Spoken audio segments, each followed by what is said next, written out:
My best friend trusted me with a secret that could ruin her life. I told it at a party while drunk, and now she's rebuilding everything while I sit alone with what I did. I want you to imagine the person who knows you better than anyone on this planet. The person who's seen you at your absolute worst, mascara running, voice cracking, 2 a.m. panic attacks on their bathroom floor, and never once made you feel small for it. Now imagine being the reason that person's life falls apart in public, in front of people who were never supposed to know. Imagine watching them try to put the pieces back together while you stand 10 feet away, blocked on everything, unable to say a single word, because you're the one who shattered it. That's not a hypothetical. That's my life. That's what I did to Jess. And I need to tell someone, because the weight of carrying this alone is crushing me, and I know, that I don't deserve relief. But I'm telling it anyway. Not because I want sympathy. Because the truth should exist somewhere outside my head before it eats me alive. I told Jess's secret at a party. I was drunk. I was showing off. And in 45 seconds of careless, slurring words spoken to people who had no right to hear them, I detonated the most carefully protected truth my best friend had ever trusted anyone with. I didn't realize what I'd done until the next morning. And by then, the damage had already spread to every corner of her life like ink in water, impossible to contain, impossible to undo. Jess and I met when we were 11. 5th grade. Mrs. Barker's class. She was the new kid, moved from Tucson to our suburb outside Atlanta. She sat down next to me because the only open seat was at my table, wearing a denim jacket with iron-on patches and sneakers that were too white to be anything but brand new. I leaned over and said, "Mrs. Barker gives a pop quiz every Thursday. Always bring a pencil." She looked at me with these big brown eyes and said, "Thanks. I'm Jess." That was the beginning of everything. From that day forward, we were inseparable. Not in the way people say inseparable when they mean we hung out a lot. I mean inseparable in the way that my mom set a permanent place for Jess at our dinner table. In the way her mom kept a toothbrush for me in their bathroom. In the way our teachers stopped calling on us individually and started saying girls like we were a single unit. Jess and Kayla. Kayla and Jess. One name. One thing. She was the braver one. Always. When we were 13 and a group of older girls cornered me behind the gym, Jess walked straight into the middle of it and said, "You can say whatever you want about me too, but you're going to have to go through both of us." She was 5'0" and shaking, and she still didn't move. I cried the whole walk home. She didn't. She just kept her arm linked through mine and said, "They're nothing. We're everything." When we were 16, Jess's dad left. No note, no warning. Her mom fell apart. Jess held that house together, cooked for her little brother Marcus, drove her mom to therapy appointments she'd scheduled herself, worked weekends at a frozen yogurt shop to help cover the electric bill. She was 16 years old, carrying a family on her back, and she never once complained to anyone. Except me.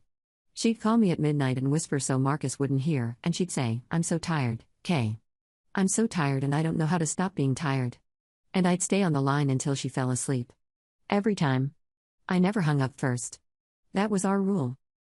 I need you to understand the size of what I destroyed. 15 years of secrets and promises, and I'll never tell anyone, packs sealed with pinkies and later with tears. Jess trusted me the way you trust gravity, automatically, completely, without thinking. And I took that trust and set it on fire in front of a room full of strangers because I'd had 4 vodka sodas and wanted to be the center of attention for 5 minutes. Here's the secret. I need to tell you what it was, because without it, you won't understand why what I did was so devastating. Jess had an abortion when we were 21.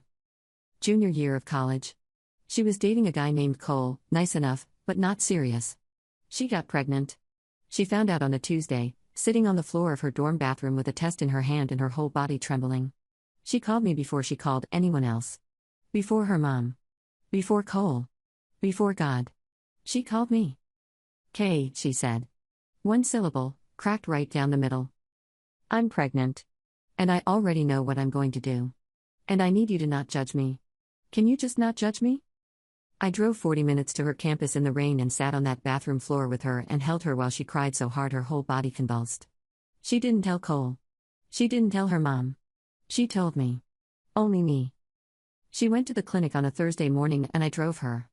I sat in the waiting room and counted the tiles on the ceiling, 214, because I didn't know what else to do with my hands or my mind or the weight of being the only person in the world who knew what was happening behind that door. Afterward, I took her back to her dorm. I made her soup she didn't eat. I lay next to her on her twin bed and held her hand, and we didn't talk for 3 hours. When she finally spoke, she said, "Promise me you'll never tell anyone. Ever. Not when we're old. Not when we're drunk. Not when we're fighting. Not ever. This is mine. This is the one thing that's just mine. Promise me. I promise, I said. And I meant it with every cell in my body. I kept that promise for 4 years. 4 years of carrying it, protecting it, treating it like the sacred thing it was. 4 years of watching Jess build a life, graduate, get a job, start dating again, laugh again. She'd healed. Not completely, you don't heal completely from something like that, but enough. Enough to live without the weight pulling her under every day. And then I broke it. On a Saturday night in March, at a house party thrown by a co-worker named Derek that Jess didn't even attend. The party was at Derek's townhouse. Maybe 40 people.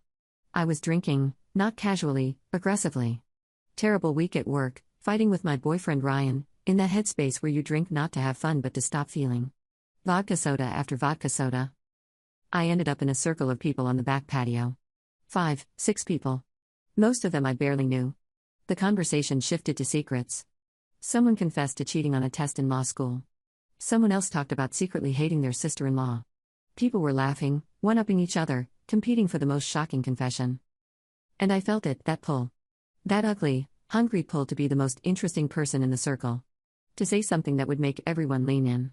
Dr. Lamb, my therapist, calls it a validation compulsion. I call it the thing that ruined my life. You guys want to hear something heavy? I said. Too loud, too confident, slurring at the edges. Everyone turned toward me like flowers toward the sun. And I remember how good that felt. More intoxicating than the vodka. And I told them. About Jess. The pregnancy. The clinic. The bathroom floor. I told them specific, intimate, sacred details that were never mine to share. I used her full name. Said it like it was nothing. Like it was a party anecdote. Like it was content. Someone said, wait, Jess Herrera? I know her. She works with Priya. And even that didn't stop me. I just nodded and kept going. Kept filling the silence with her secret like I was pouring water into a glass that was already overflowing. 45 seconds. That's all it took to destroy 4 years of trust and 15 years of friendship. 45 seconds of me talking and the rest of my life paying for it. But words aren't air. Words are grenades with delayed fuses. And every person in that circle carried a piece of Jess's grenade home with them that night, and by Sunday morning, the shrapnel had reached people I'd never met, in group chats I'd never seen, in conversations I would never be part of.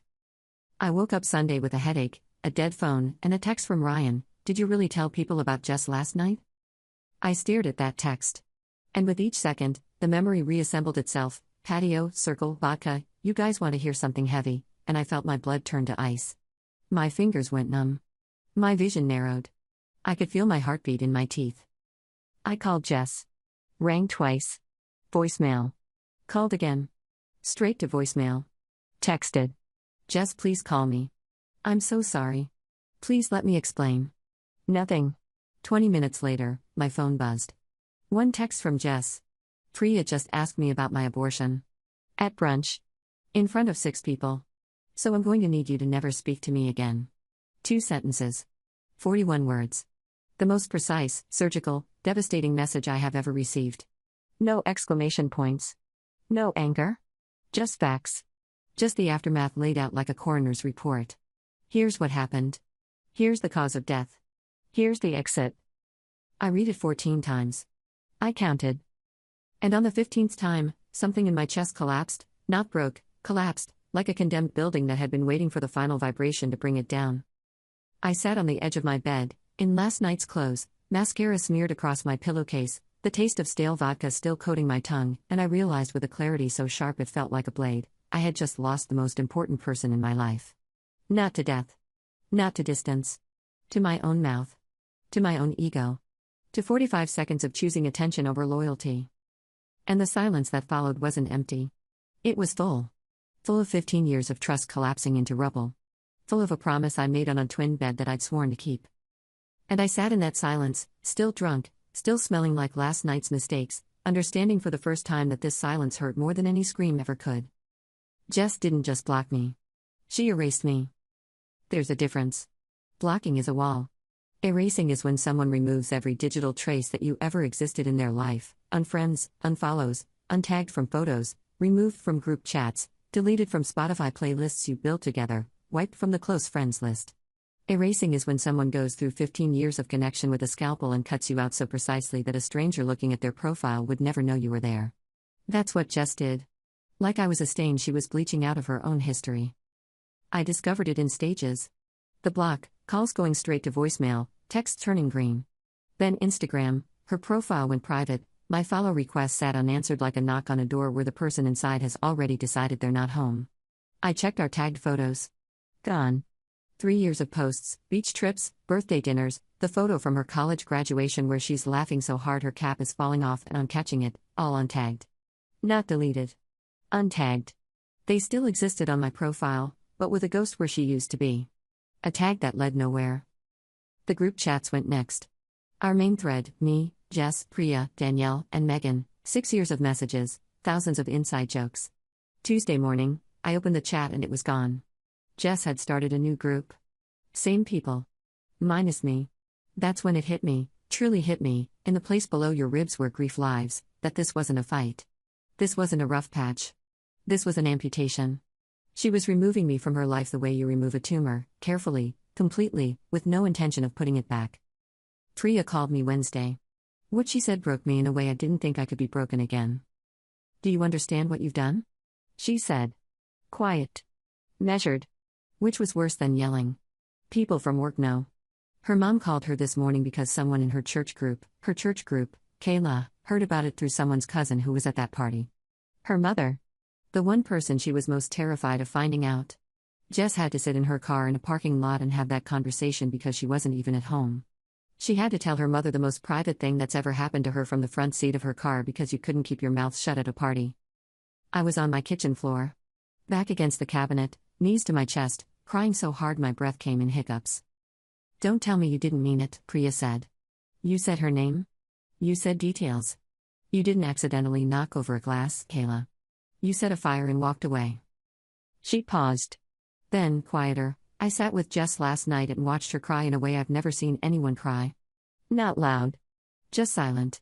Tears falling and she didn't even wipe them. And the thing she kept saying was, she promised me. She looked me in the eyes and she promised me. Over and over. That's what she kept saying. Priya hung up. I sat on that kitchen floor for over an hour, letting the full weight of what I'd done settle onto my chest like concrete, thinking about Jess sitting in her car in a parking lot, alone, telling her mother the one thing she'd spent 5 years protecting, because I'd handed it to a circle of strangers like a party trick. The social fallout was swift. Danielle texted, I love you, but I can't look at you the same way right now. Megan didn't text at all. She just stopped liking my posts, stopped watching my stories, stopped existing in my notifications. One day she was there, the next, she'd vanished from my digital life like a channel I'd been unsubscribed from without warning. Ryan broke up with me 3 weeks later. I don't trust your judgment anymore, he said. And I don't know if I trust you to keep my stuff private either, he said it gently. He held my hand while he said it, which somehow made it worse. Because he wasn't being cruel. He was being rational. If I could betray Jess, I could betray anyone. He was right. That's the thing that keeps me awake at 3 a.m., not that people left, but that they were right to leave. I started therapy in April. Dr. Lamb. Small office, big windows, a succulent on her desk that somehow survives the aggressive air conditioning. In our second session, she asked the question that took the floor out from under me. Kayla, when you were telling Jess's secret, before anyone reacted, before anyone leaned in, what did you feel? I said I was drunk. I said I wasn't thinking. She shook her head. Alcohol doesn't create impulses. It removes the barriers to impulses that are already there. So what were you feeling? My throat tightened. My eyes burned. Power, I finally said. It made me feel powerful. Like I had something nobody else had. Like I mattered. And whose power was it? Jess's, I whispered. That's right. It was Jess's story. Jess's pain. Jess's carefully guarded experience. And you took it and used it as currency to purchase 5 minutes of attention from people who've already forgotten your name. That's what you need to grieve, Kayla. Not just the friendship. The part of you that was willing to do that. I cried for the rest of the session. The ugly kind. The kind where your face contorts and your nose runs and the therapist just quietly pushes the tissue box closer and waits. The months that followed were a masterclass in loneliness.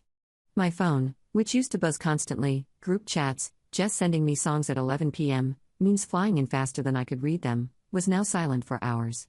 Sometimes whole days. I'd pick it up, check it, see nothing, and set it down with a hollowness that felt like hunger but lived deeper. In July, Priya posted a photo from a rooftop bar, her, Jess, Danielle, Megan, and 2 girls I didn't recognize. Everyone smiling, everyone dressed up. Jess was in the center of the frame, laughing with her head thrown back, her hair longer than I'd last seen it, radiating something I can only describe as rebuilt. She looked like someone who'd gone through the worst thing and come out the other side with better posture. I stared at that photo for 22 minutes. I know because I checked the timestamp. 22 minutes of looking at my replacement life. The 2 new girls. That's what got me. They were in my spot. The circle had healed by filling the hole I'd left. My absence hadn't created a gap. It had created an opening. And someone else had walked through it. I tried to reach Jess once. In August. 5 months after the party. I wrote a physical letter, handwritten, on stationery I bought specifically for it. 4 days of drafts. I said I was sorry. I said I understood if she never forgave me. I said I missed her in a way that felt like a physical illness. I said breaking the one promise that mattered most was the defining regret of my life. I mailed it Thursday. Tracked the delivery. It arrived Saturday. She never responded. Just the USPS confirmation sitting in my inbox like a read receipt from the universe. Message received. Response, silence. Dr. Lamb told me the silence was the response. That Jess's refusal to engage wasn't cruelty, it was self-preservation. A woman who'd been exposed and humiliated, choosing to protect what she had left by keeping the person who broke it at a permanent distance. But I need her to know, I started. You need, Dr. Lamb said gently. Notice how that sentence starts. She was right. Every attempt to apologize was about me. My guilt. My loneliness. My need to be forgiven so I could stop feeling like a monster. What Jess needed was for me to stay away. And the hardest, most necessary thing I would ever do was honor that. It's November now. 8 months since the party. I don't go to parties anymore. Not because I've been banned. Because I don't trust myself. Every time I imagine being in a circle of people with a drink in my hand, I feel Jess's secret in my mouth like a physical thing, and I remember how easy it was to let it go, and I think, what else am I capable of releasing if the audience is willing? I scroll through my camera rolls sometimes. The way you press on a bruise to confirm it still hurts. 11-year-olds in Mrs. Barker's class, standing in front of a science fair poster. 16-year-olds at prom, matching corsages. 21-year-olds at her graduation, me catching her cap, both of us laughing so hard our eyes are closed. 25-year-olds at my birthday, her chin on my shoulder, a candle on the cake she'd baked from scratch because she knew I liked homemade better than bakery. Every photo is a crime scene now. Every smile is evidence of a trust I didn't deserve. Jess turns 27 next month. December 14th. I know because I've known her birthday longer than I've known my own phone number. I won't text her. I won't send a card. I'll sit in my apartment and think about the year she turned 12 and I surprised her with a friendship bracelet I'd spent 3 weeks making, and the way she cried and said, "Nobody's ever made me something before." And I'll think about what I made her feel at 26, not special, not loved, not safe. Exposed. Betrayed. Stripped bare by the one person who was supposed to be her vault. People say time heals. People have never sat in a therapist's office and had to answer, why did you use your best friend's most painful experience as entertainment? People have never watched a group photo appear on their feed with a new face in the seat that used to be theirs. People have never held a phone at 2 a.m. with a text drafted that says I miss you more than I've ever missed anything and deleted it because sending it would be one more act of selfishness disguised as love. I used to have a best friend who called me first when her world fell apart. Who trusted me with the one thing she couldn't trust anyone else with. Who made me promise, eyes locked on mine, hands holding my hands, that I would carry her secret to my grave.